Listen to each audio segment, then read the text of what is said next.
잠언 14장 20절에서 35절 말씀을 드리겠습니다.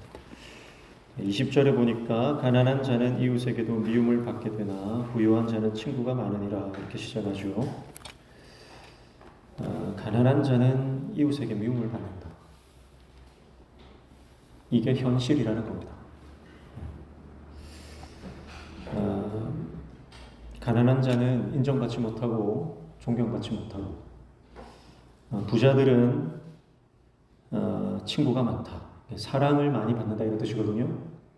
가난한 자는 미움받고 부자는 사랑받는 현실 세계의 냉혹함을 꼬집는 말입니다.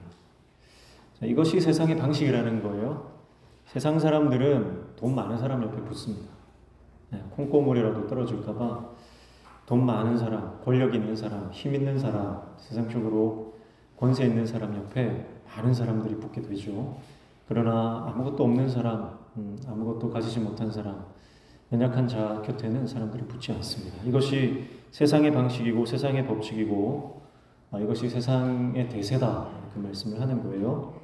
그렇지만 21절에 이웃을 업신여기는 자는 죄를 범하는 자요 빈곤한 자를 불쌍히 여기는 자는 복이 있는 자니라 그렇게 말씀하면서 지혜로운 자는 세상의 방식을 따르지 않는다 이렇게 말씀하는 겁니다. 하나님의 지혜가 있는 사람은 세상의 방식, 세상의 그 방법으로 살아가는 것이 아니라 오히려 빈곤한 자를 불쌍히 여기고 가난한 자, 연약한 자 편에 서서 그들과 삶을 함께 나눈다 그런 말씀이죠. 그리고 그런 자가 복이 있다 그렇게 말씀하는 거예요. 그 복이 뭐죠? 그 복이 곧 지혜고요. 그 지혜가 말씀이고 그 말씀이 바로 예수 그리스도이십니다.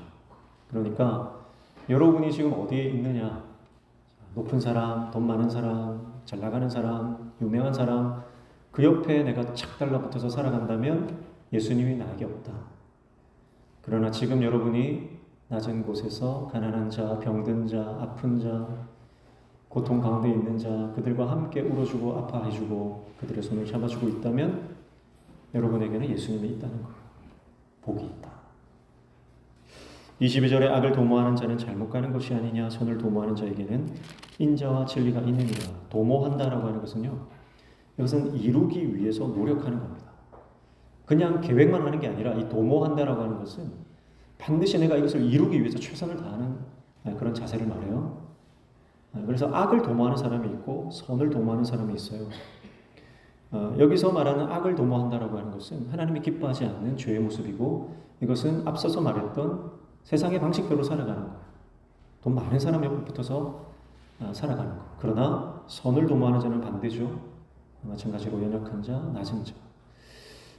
그것을 그 사람들을 돕고 사랑을 나누고 실천하며 살아가는 사람, 그 사람은 결국은 인자와 진리를 실천하는 사람이다. 그렇게 말해요. 여기서 인자와 진리는요, 이제 그리스도인이라면 기독교 종교가 뭡니까? 기독교입니다 하는 사람들이라면 반드시 알고 있어야 되는 단어입니다. 그러니까 여기서 히브리어 단어에서 인자라고 하는 것은 헤세드예요. 헤세드.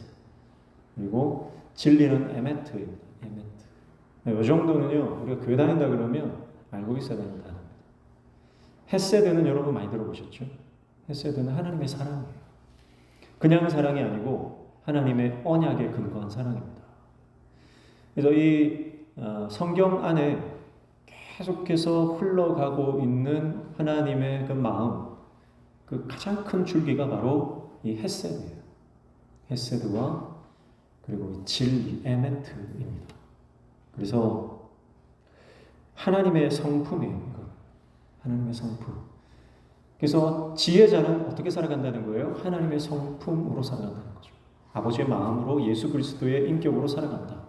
이것이 가장 두드러지게 나타나는 것이 인자와 진리다. 그 말씀이에요. 헤세드, 에메트. 이거는 기억해 놓으시면 좋겠습니다. 하나님의 언약적 사랑이고요. 실패하지 않는 하나님의 신실하심입니다. 여러분, 이건 실패하지 않습니다. 그래서 14장 1절부터 우리가 19절까지 수요일 살펴봤지만 이 말씀들을 통해서 우리가 깨닫는 건 뭡니까? 하나님은 포기하지 않으신다. 하나님은 실패하지 않으신다. 그리고 하나님의 지혜를 붙들고 살아가는 그 사람은 하나님께서 주시는 그 사명을 붙잡고 아버지의 뜻을 나타내며 살아간다. 그래서 오늘 제목이 뭡니까? 삶이 없으면 가짜다 그랬죠. 삶이 없으면 가짜다. 그러니까 여러분, 도모한다라고 하는 것은요, 그냥 생각만 하는 게 아니고 내가 손으로 하는 거예요. 그래서 여러분, 우리 인생 가운데 예수 그리스도가 내 마음에 있다면, 참된 진리, 말씀이 내 안에 있다면 우리는 이 인자와 진리를 실천하며 살아갈 수밖에 없습니다. 내가 지금 하나님의 사랑과 하나님의 진리, 이것을 정말 세상 가운데 나의 삶과 나의 말을 통해서 나타내면서 살아가고 있는가. 그래서 요한복음 1장 14절에도 이렇게 말씀해요. 말씀이 육신이 되어 우리 가운데 거하심에 우리가 그의 영광을 보니 아버지의 독생자의 영광이요 은혜와 진리가 충만합니다. 예수님을 소개할 때 예수님은 은혜와 진리가 충만하다 그러는데, 여기에서 은혜와 진리, 이것이 구약에서는 헤세드와 에메트예요.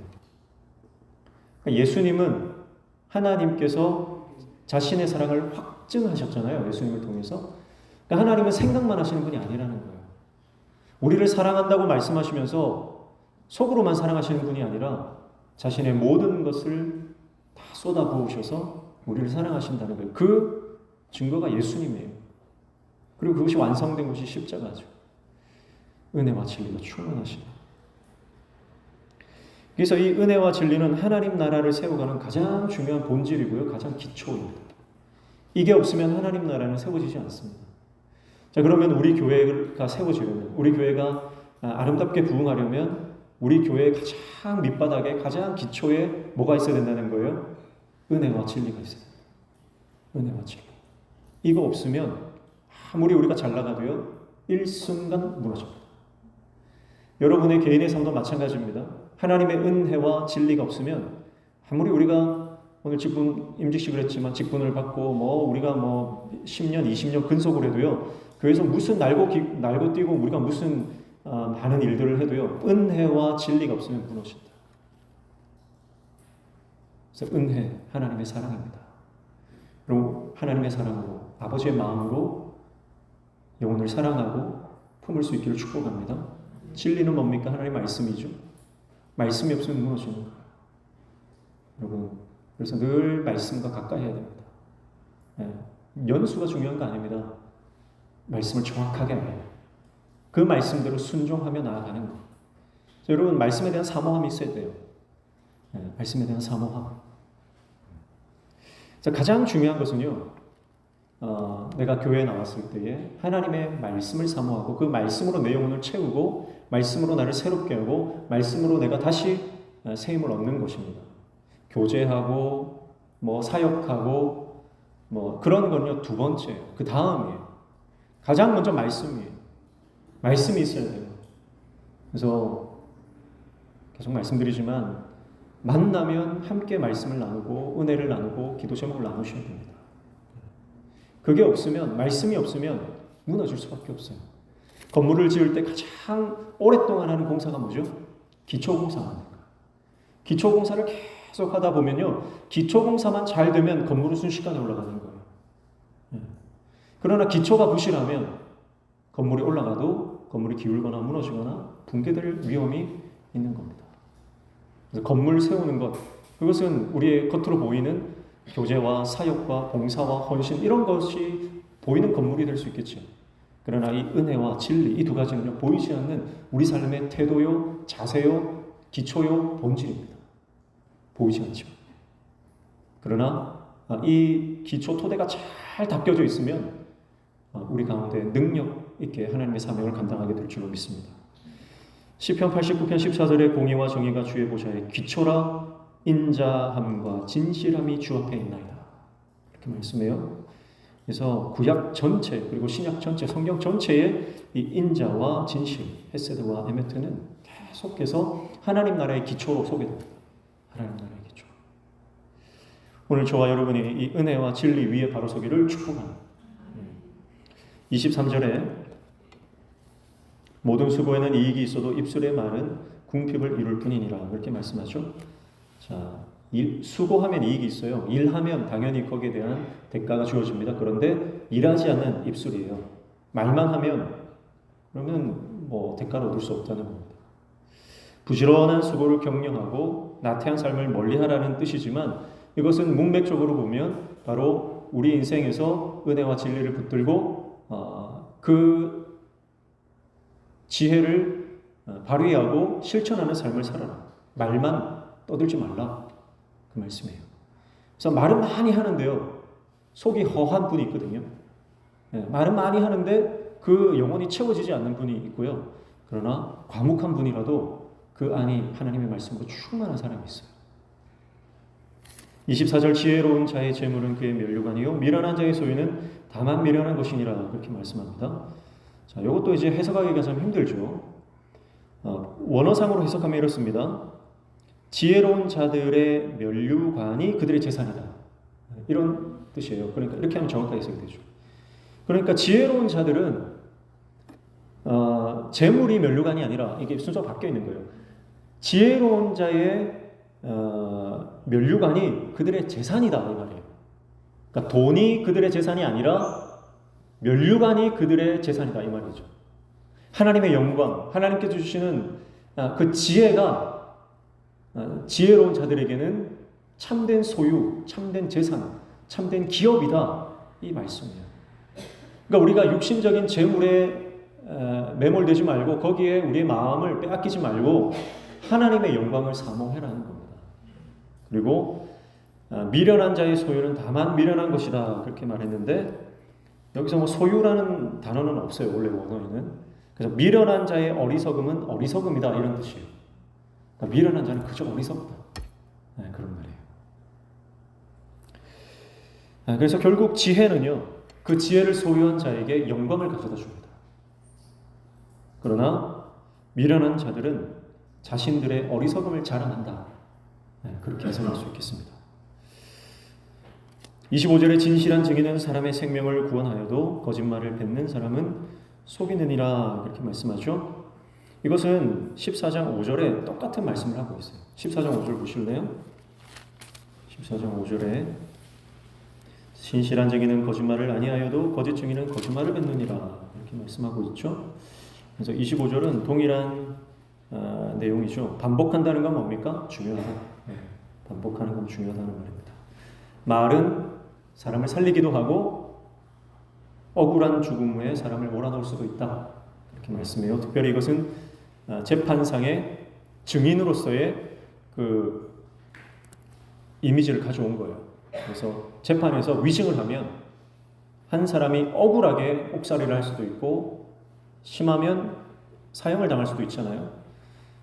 그런 것처럼 말 한마디가 사람을 억울하면서 풀어내기도 하고 생명을 주기도 하고 오히려 억울함 속에 몰아넣어서 그 사람을 사망에 이르게 할 수도 있다. 너무나 중요하니까 또 반복하는 거예요. 26절에 여호와를 경외하는 자에게는 견고한 의뢰가 있나니 그 자녀들에게 피난처가 있느니라 이렇게 말씀했죠. 자, 그래서 여러분 우리가 누군가를 두려워하잖아요. 누구를 두려워합니까? 나보다 힘센 사람, 나보다 어떤 갑의 위치에 있는 사람, 새들어 사는 사람은 집주인이 두렵잖아요. 그런 겁니다. 그런데 성경은요, 누구를 두려워한다는 거예요? 하나님을 두려워해요. 자, 그러면 하나님을 두려워하는 자는 견고한 의뢰가 있다 이렇게 했죠. 견고한 의뢰라고 하는 것은 강한 힘이란 뜻이에요. 자, 그러니까 세상적으로는 나보다 힘센 사람, 갑의 위치에 있는 사람을 내가 두려워하고 그 사람 앞에 서면 나는 강해집니까? 약해집니까? 약해지죠. 그게 세상의 법칙이에요. 근데 하나님의 법칙은 다른 거예요.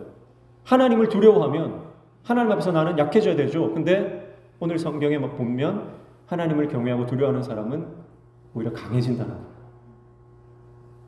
그게 세상의 방식과 다른 점이다라고 하는 거죠. 앞서서 계속 말하던 세상의 방식을 따르지 말고 지혜자의 삶을 살고 오히려 약한 자들의 동반자가 되어줘라. 그 말씀은 결국은 세상의 방식대로 살아가지 않는 하나님의 사람들에게 하나님이 이렇게 힘 주신다. 능력을 주신다. 강한 의뢰가 되신다. 그 말씀을 하고 있는 것입니다. 그리고 이 여호와 경외함은 후손에게까지 안전을 확장시킵니다. 여러분이 하나님을 경외하는 삶을 살아가면 어떤 삶을 삽니까?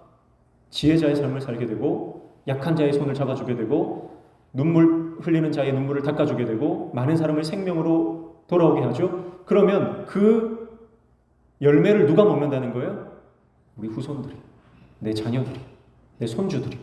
그래서 여러분들이 사랑을 많이 베풀면, 우리가 사랑을 많이 베풀면 결국은 우리 자녀들이 그 베푼 사랑의 대가, 그 열매를 반드시 취하게 된다.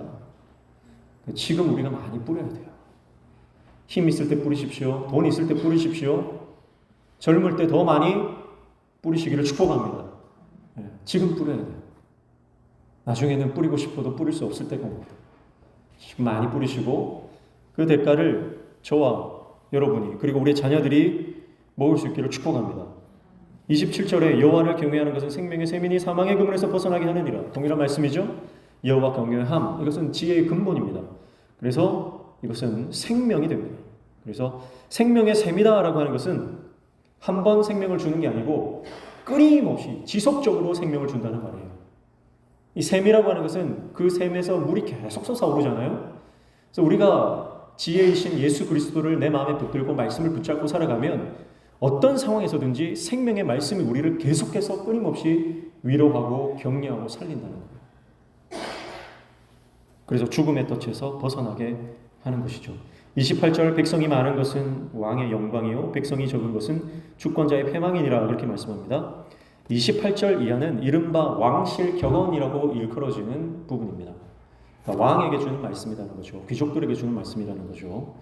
오늘 저와 여러분은 하나님의 거룩한 자녀이므로 하나님의 왕이신 하나님의 아들, 딸, 우리도 다 왕자요 공주입니다. 그러므로 이 말씀이 우리에게 적용돼야 할 줄로 믿습니다.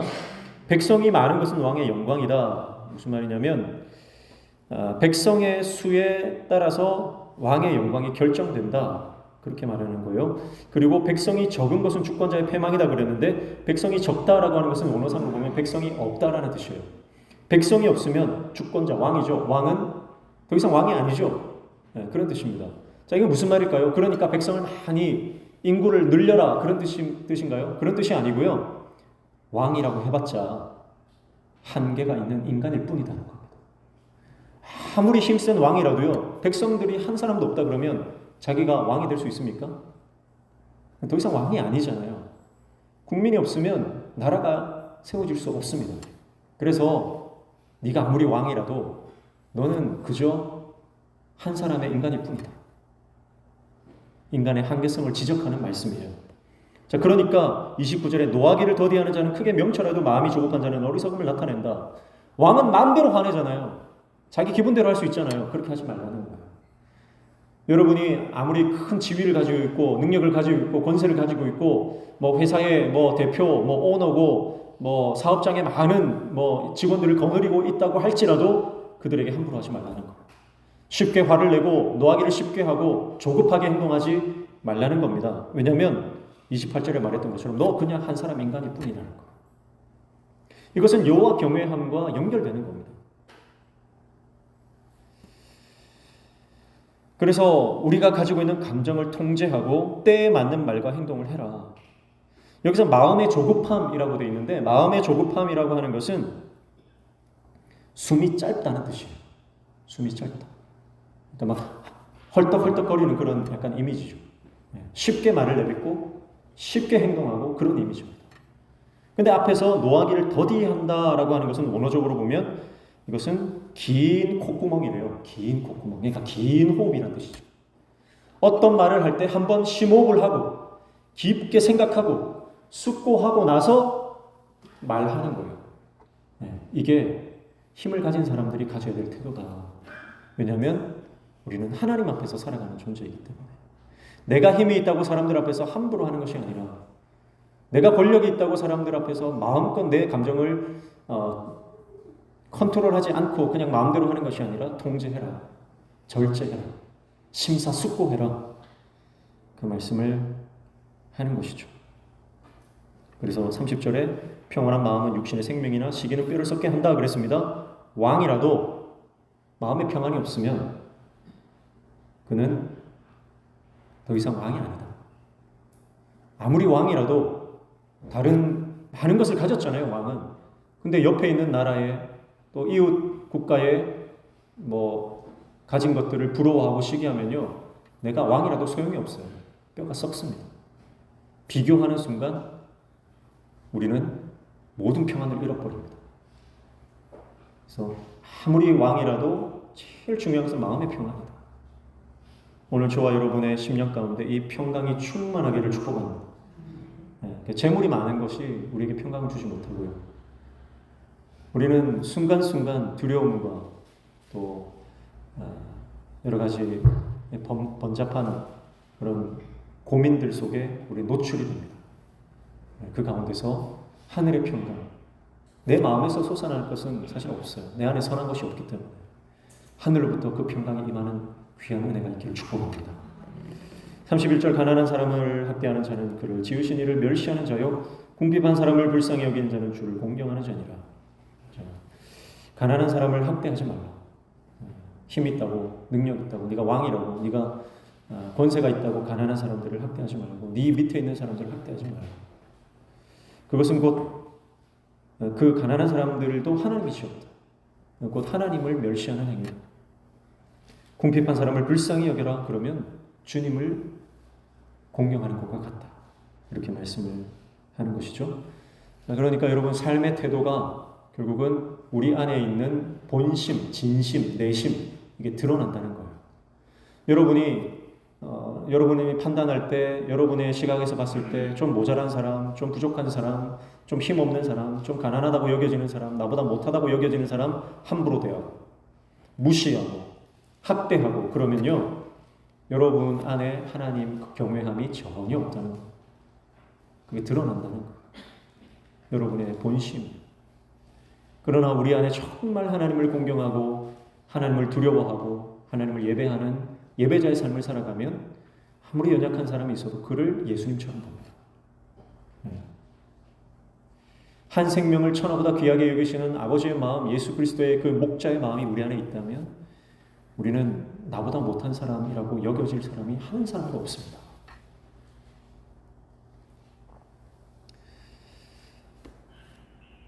그래서 가난한 궁핍한 사람을 불쌍히 여기는다라고 하는 것은 이 가난한 자에게 호의를 베푸는 것입니다.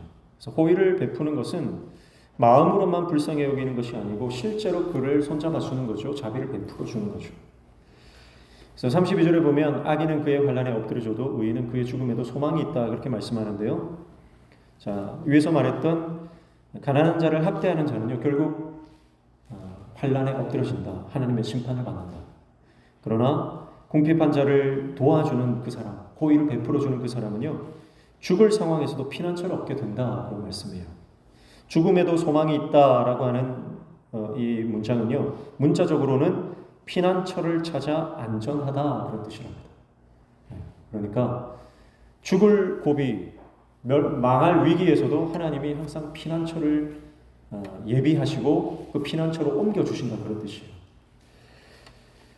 그래서 악인과 달리 의인은 항상 하나님의 준비된 도우심이 있다는 뜻이에요. 하나님의 예비하심, 하나님의 준비하심, 도우시는 그 하나님의 예비하신 손길을 날마다 경험하며 살아가는 저와 여러분 되시기를 축복합니다. 33절에 지혜는 명철한 자의 마음에 머물거니와 미련한 자의 속에 있는 것은 나타나느니라 이렇게 말씀하죠. 자, 지혜가 내가 어디 거할까 찾습니다. 그러다가 어디에 거한다는 말이에요? 깊이 묵상하고 숙고하는 사람. 지혜자의 마음속에 들어가서 거한다. 그런데 미련한 자는요, 가볍게 생각하고 내뱉죠. 그래서 스스로 자기의 미련함을 자랑하고 선전한다. 그런 뜻이에요. 그 안에는 지혜가 없습니다. 34절 공의는 나라를 영화롭게 하고 죄는 백성을 욕되게 하느니라 그렇게 말씀하죠. 국가의 위상을 높이는 것은 경제력이나 군사력이나 정치력이 아니다. 국가의 위상을 높이는 것은 공의다. 그렇게 말씀해요. 공의. 하나님의 공의. 하나님의 정의로우심이 국가의 위상이다. 근데 만약에 이 공의가 없다면 백성들은 수치를 당한다. 백성들을 욕되게 한다. 백성들이 수치를 당하고 부끄러움을 당하고 어려움을 당한다는 뜻이에요. 그러니까 이 나라, 이 민족 안에 가장 먼저 세워져야 될 것이 하나님의 공의다 그 말씀이고요. 우리 교회 안에, 우리 공동체 안에도 가장 먼저 세워져야 되는 것, 그것이 하나님의 공의다. 정치력이 아닙니다. 경제력이 아닙니다. 군사력이 아닙니다. 공의입니다. 하나님의 다스림이죠. 오늘 우리가 자랑하는 것은 하나님이 우리 하나님이시고 우리는 하나님의 종입니다. 하나님의 백성입니다. 이것만이 우리의 자랑이 되기를 축복합니다. 우리 교회는 뭐 돈도 많고 건물도 있고 부동산도 있고 뭐 그런 거 자랑해서는 안 됩니다. 우리가 자랑할 것은 오직 하나님이 우리 아버지 되신다는 거예요. 그거 외에는 자랑할 게 없습니다. 그래서 결론이에요. 35절. 슬기롭게 행하는 신하는 왕의 은총을 입고 욕을 끼치는 신하는 그의 진노를 당하느니라. 결국은 지혜로운 신하와 왕이 만나면 서로 총애하는 관계가 형성이 되죠. 그런데 미련한 그 신하는요, 진노를 당한다. 왕의 분노를 일으킨다. 그 말이에요. 그러니까 우리가 자랑할 것은 하나님이 우리 왕이십니다. 하나님이 우리를 다스리십니다. 우리 공동체는 하나님의 소유입니다. 하나님이 우리의 주권자이십니다. 하나님이 우리를 끌고 가십니다. 주님만이 우리의 목자이십니다. 그것만이 우리가 자랑하고 우리가 자랑스럽게 외쳐야 될 우리의 고백이 될 줄로 믿습니다. 그 관계의 회복이에요. 그렇지 않고 우리 안에 다른 것 자랑하면요 무너진다는 거죠. 하나님의 다스리심 외에 다른 것이 우리를 다스리기 시작하면 우리는 무너지는 겁니다. 이스라엘 백성들이 민수기 32장입니까? 이제 가나안 땅을 목전에 두고요. 가나안 땅을 목전에 두고 이제 들어가서 정복 전쟁만 하면 됩니다. 하나님이 이미 다 허락하셨습니다. 그런데 르우벤 지파와 갓 지파가 우리는 안 건너가겠다는 거예요. 약속의 땅을 우리는 거기에 갈 필요가 없다. 우리는 요단 동편에 머물겠다는 거예요. 그러니까 모세가 기가 찹니다.